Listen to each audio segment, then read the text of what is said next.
Today I'm going to be reviewing this Oaken-Cat comforter that was recently sent to me by the brand. Now it is going to come inside of this box, and then it is going to be shrink wrapped. So it will take a little bit for it to air up after you open it up. You can also throw it in the dryer if you're going to try and get it to be fluffier a little bit ahead of time. So let me go ahead and open this up, and then I'll show you the thickness, what it looks like on the bed, those sorts of details. Now I got it laid out on the bed, and obviously it's going to be all wrinkly because it is shrink wrapped. It also is going to take a while to puff up.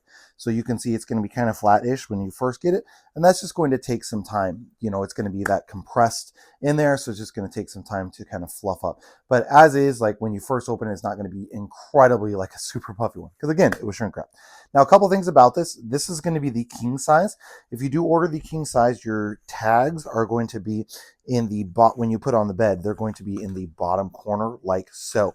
So it's going to be on the left-hand side of the bed at the bottom corner, and that's going to be so that way you have your length properly to go across the bed, versus if you have it the other way, you're going to think, oh man, it's really short and really long the other way. You just have to turn it. So the tags are just going to go on this side. So this is how far it's going to hang down. I've got it about even. So I've got a pretty high bed, like the actual mattress is pretty high on this one. So I'd say this is probably going to come down, oh, maybe a foot and a half. From here down to where it stops, and it's going to be the same on both sides. At the top, I've got it up to the pillows there, and then it's hanging down here about the same as what it is on the sides as well. So size-wise, definitely works really, really good.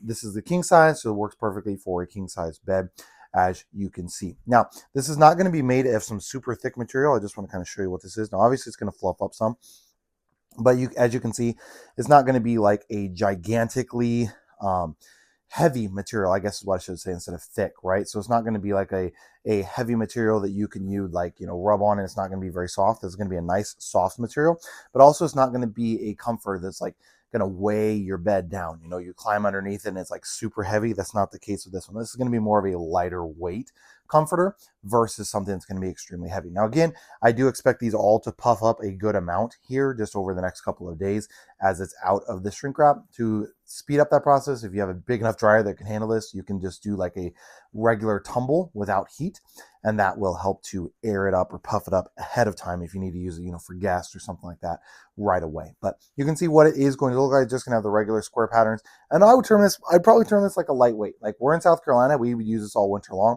but if you're in some place where it's cooler and you want something that's going to be like really heavy, almost like a weighted blanket for your comforter, that's not what this is. This is going to be more of a lighter weight one that you typically use like maybe spring, fall, and if you're in like places where it gets really, really cold, maybe you'd want something a little bit heavier than this, but year round this will work for us here in South Carolina. So overall, definitely pretty pleased with the look and then the functionality of this comforter.